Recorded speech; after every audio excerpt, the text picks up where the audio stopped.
नमस्कार। आज ज्येष्ठ कृष्ण षष्ठी शके 1937 सादर करीत आहोत ठाणे वार्ता। ठळक घडामोडी। ठाणे जिल्ह्याचा शालांत परीक्षेचा निकाल 93%। शालांत परीक्षा अनुत्तीर्ण झालेल्या विद्यार्थ्यांना पुन्हा जूनमध्ये परीक्षेसाठी संधी देण्याचा शासनाचा विचार असल्याचं विनोद तावडे यांचं सुतोवाच। आणि गेल्या वर्षीच्या तुलनेत जिल्ह्यातील धरणातील पाणी साठ्याची पातळी चिंताजनक। या आणि इतर घडामोडी विस्तृतपणे पण काही क्षणातच। ठाणे वार्ता पहा श्रीस्थानक वाहिनीवर। आता सकाळी 9:15 पासून रात्री 9:15 पर्यंत ठाणे वार्ता, ठाण्यातील पहिलं दृकश्राव्य माध्यम। श्रीस्थानक वाहिनी ठाण्याची स्वतःची वाहिनी। ठाण्यातील घडामोडी, कार्यक्रम, वादविवाद, अगदी गाणी, नाटक याचा आनंद घर बसल्या पहा श्रीस्थानक वाहिनी। आपल्या ठाण्याचं हक्काचं व्यासपीठ श्रीस्थानक वाहिनी। ठाणे वार्ता आता संकेतस्थळावर देखील ठाणेवार्ता.com वर क्लिक करा आणि ठाण्याच्या घडामोडी जाणून घ्या। ठाण्यातील पहिलं ऑनलाईन माध्यम ठाणेवार्ता.com। नमस्कार मंडळी, दर रविवारी पाहायला विसरू नका। नमस्कार मंडळी, आपल्या प्रश्नांचं थेट उत्तर। ठाणे वार्ता पहा श्रीस्थानक वाहिनीवर। आता सकाळी 9:15 पासून रात्री 9:15 पर्यंत ठाणे वार्ता, ठाण्यातील पहिलं दृकश्राव्य माध्यम। महाराष्ट्र राज्य माध्यमिक शिक्षण मंडळातर्फे आज जाहीर झालेल्या शालांत परीक्षेच्या निकालात ठाण्याचा नियमित निकाल 93% लागला आहे।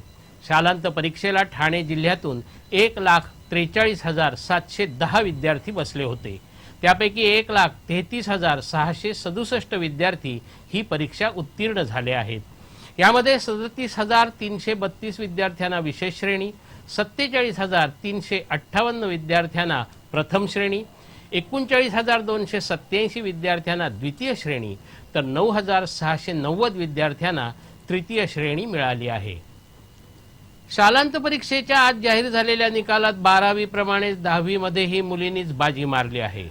शालांत परीक्षेत 74,453 मुलं तर 69,257 मुली बसल्या होत्या। त्यापैकी 68,828 मुलं तर 64,839 मुली शालांत परीक्षा उत्तीर्ण झाल्या आहेत। शालांत परीक्षा उत्तीर्ण होणाऱ्यांमध्ये मुलांची टक्केवारी 92.44% आहे तर मुलींची टक्केवारी 93.62% आहे। शालांत परीक्षेचा निकाल हा उत्तम लागल्यामुळे अधिक टक्केवारी मिळवणाऱ्या विद्यार्थ्यांबरोबरच कमी टक्केवारी मिळणाऱ्या विद्यार्थ्यांचीही प्रवेश घेताना दमछाक होणार आहे। आज जाहीर झालेल्या निकालात 45 ते 60% या गटात 95,593 म्हणजे 29% अधिक विद्यार्थी आहेत। त्यानंतर 60 ते 65% गटात 41,485 म्हणजे जवळपास 13% विद्यार्थी आहेत। 65 ते 70% गटात 34,904 म्हणजे 11% विद्यार्थी आहेत। 70 ते 75% गटात 32,710 म्हणजे जवळपास 10% विद्यार्थी आहेत। 75 ते 80% गटात 29,844 म्हणजे 9% विद्यार्थी आहेत। 80 ते 85% गटात 25,154 म्हणजे 8% विद्यार्थी आहेत। 85 ते 90% गटात 19,489 म्हणजे जवळपास 6% विद्यार्थी आहेत। 90%हून अधिकच्या गटात 12,100 विद्यार्थी म्हणजे 4% विद्यार्थी आहेत तर 45% खालच्या गटात 36,879 म्हणजे 11.25% विद्यार्थी आहेत। निकाल उत्तम लागल्यामुळे चांगल्या महाविद्यालयांमधून प्रवेशासाठी विद्यार्थ्यांची झुंबड उडणार असून आवडत्या महाविद्यालयात प्रवेश मिळावा म्हणून अधिक आणि कमी दोन्ही गटातील विद्यार्थ्यांची चांगलीच दमछाक होणार आहे। शालांत परीक्षेचा निकाल अपेक्षेपेक्षा जास्त लागला असून ठाण्यातील अनेक शाळांचे निकालही 100% लागले आहेत। Bharat English high school Kopri, Nanik English high school, Shri Ma Bal Niketan, People's Education Society English medium high school, Sheth Tribhuvan Das Jamnadas high school, Saint John Baptist high school, Anjuman Khatrol Islam Urdu girls high school, Saraswati secondary Marathi medium, A K. Joshi English medium, Bhagwati Vidyalaya, Anand Vishwa Gurukul, Navodaya English high school, वीज English high school, Shri Vardhaman Vidyalaya, Saint Lawrence high school, एस.बी.एच. पडवळ मराठी विद्यालय, एस.बी.एच. Padwal English Vidyalaya, Little Flower English high school, Home of Faith high school, Mahatma Gandhi Hindi high school, Vasant Vihar high school, Shivniketan माध्यमिक Vidyalaya, Sarvodaya English high school, Cornell high school, Saint Xavier's high school, Adishakti Kannada high school, Dnyaneshwar Dnyan Mandir high school, Holy Cross Convent high school, Shrirang Vidyalaya, J V मंडळ new English school, सहकार मंडळाचे English medium school, Bhavika विद्यालय, नूतन English school Parsik, Gyandeep विद्या मंदिर मुंब्रा, ए Patel English high school Mumbra, विद्यानिकेतन English school Vartak Nagar, त्रिमूर्ती English school अशा अनेक शाळांचे निकाल 100% लागले आहेत. ठाणे जिल्ह्याच्या विविध भागात काल पावसाळा पूर्व पावसाने हजेरी लावल्याने गेल्या काही दिवसांपासून उन्हाच्या काहिलीने हैराण झालेल्या ठाणेकरांना काहीसा सुखद गारवा अनुभवता आला. पावसाचं आगमन केरळमध्ये झाल्यानंतर काही दिवसातच हा पाऊस महाराष्ट्रातही येतो. पण केरळमध्ये आलेला पाऊस अद्याप पुढे न सरकल्याने सध्या तापमानाचा पारा बराच वर गेला आहे. गेले काही दिवस तीव्र उष्म्याने ठाणेकर हैराण असून चातकासारखी पावसाची वाट पाहत आहेत. काल संध्याकाळी वातावरण ढगाळ झालं आणि 6च्या सुमारास पावसाने हजेरी लावली. अगदी थोडा वेळ हजेरी लावलेल्या या पावसाने सुखद गारवा निर्माण केला होता. ठाण्याच्या पाचपाखाडी, वर्तकनगर, घोडबंदर, नौपाडा, कोपरी, कळवा अशा विविध भागात पावसाने हजेरी लावली. कालच्या या पावसाने आजही वातावरणात काहीसा गारवा अनुभवायला मिळाला. शालांत परीक्षेमध्ये उत्तीर्ण होणाऱ्या विद्यार्थ्यांपेक्षा आम्हाला अनुत्तीर्ण होणाऱ्या विद्यार्थ्यांची अधिक चिंता असून अशा विद्यार्थ्यांना जूनमध्ये लगेच परीक्षा द्यायला लावून त्यांचं वर्ष वाचवण्याचा प्रस्ताव शासनाच्या विचाराधीन असल्याचं शालेय शिक्षण मंत्री विनोद तावडे यांनी ठाण्यात बोलताना सांगितलं. ठाण्यातील साहित्यिक अशोक चिटणीस यांच्या पुस्तकाचं प्रकाशन विनोद तावडे यांच्या हस्ते झालं. त्यावेळी विनोद तावडे यांनी हे सूतोवाच केलं. शालांत परीक्षा जर मार्चमध्ये झाल्या तर मे मध्येच निकाल लागणं गरजेचं असून त्यानुसार अनुत्तीर्ण झालेल्या विद्यार्थ्यांची जूनमध्ये परीक्षा घेण्याचा विचार आहे. त्यामुळे या विद्यार्थ्यांना आणखी एक संधी मिळून त्यांचं वर्ष फुकट जाणार नाही. शासन या प्रस्तावावर विचार करत असून आत्ता नाही जमलं तरी आगामी 2 वर्षात हा निर्णय प्रत्यक्षात येईल असा विश्वास विनोद तावडे यांनी यावेळी बोलताना व्यक्त केला. ठाणे वार्ता पहा श्रीस्थानक वाहिनीवर. आता सकाळी 9:15 पासून रात्री 9:15 पर्यंत ठाणे वार्ता, ठाण्यातील पहिलं दृकश्राव्य माध्यम. आपला परिसर स्वच्छ आणि सुंदर ठेवण्यासाठी ठाणे महापालिकेत सहकार्य करा. ओला सुका कचरा वेगवेगळा जमा करा आणि रोगराईपासून मुक्तता मिळवा. ठाणे वार्ता आता संकेतस्थळावर देखील ठाणेवार्ता.com वर क्लिक करा आणि ठाण्याच्या घडामोडी जाणून घ्या. ठाण्यातील पहिलं ऑनलाईन माध्यम ठाणेवार्ता.com. डॉक्टर आणि रुग्णांचं पिढ्यानपिढ्यांचं जिव्हाळ्याचं नातं म्हणजेच डॉक्टर बेडेकर हॉस्पिटल. आता अत्याधुनिक सोयी सुविधा आणि तंत्रज्ञान युक्त वंध्यत्व निवारण केंद्रात IVF आणि टेस्ट ट्यूब बेबीचीही सुविधा. Doctor Bedekar hospital, Maharshi Karvepath, Thane. 65 वर्षांची निरंतर सेवा. Jaipuri jewellery exhibition cum sale. 50% बचत.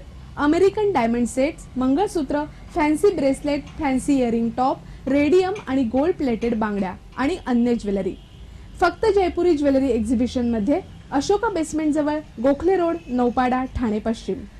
ठाणे वार्ता पहा श्रीस्थानक वाहिनीवर. आता सकाळी 9:15 पासून रात्री 9:15 पर्यंत ठाणे वार्ता, ठाण्यातील पहिलं दृकश्राव्य माध्यम. विरोधी पक्षात असताना टोल विरोधी आंदोलन करणाऱ्या पालकमंत्री एकनाथ शिंदे यांनी ठाण्यातील टोल नाके तात्काळ बंद करावे, अन्यथा पालकमंत्र्यांच्या घरासमोर आंदोलन छेडण्याचा इशारा काँग्रेसने दिला आहे. काँग्रेसच्या ठाण्यातील समन्वय समितीची काल बैठक झाली. या बैठकीत हा इशारा देण्यात आला. आधीच गटबाजीने पोखरलेल्या काँग्रेसमध्ये शक्ती निर्माण व्हावी म्हणून समन्वय समितीची मात्रा श्रेष्ठीने अवलंबली आहे. पण या समन्वय समितीच्या पहिल्याच बैठकीत कार्यकर्ते, नगरसेवक आणि नेत्यांनी पाठ फिरवल्याचंच दिसून आलं. उपस्थित नेत्यांनी या बैठकीत सत्ताधारी युतीला लक्ष्य करण्याचा निर्धार व्यक्त केला. 2017च्या पालिका निवडणुकीसाठी कार्यकर्त्यांनी सज्ज राहावं असं आवाहनही यावेळी करण्यात आलं. विरोधात असताना शिवसेना टोल विरोधात आंदोलन करत होती.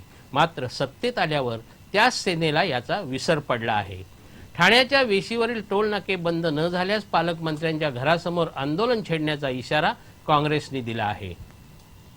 पदपथाशेजारी उभ्या वाहनाला धडकून नियंत्रण सुटल्याने भरधाव NMMTच्या बसखाली सापडून झालेल्या विचित्र दुर्घटनेत कळव्यातील मानसी दांडेकर या दुचाकीस्वार तरुणीचा अंत होण्याची घटना घडली.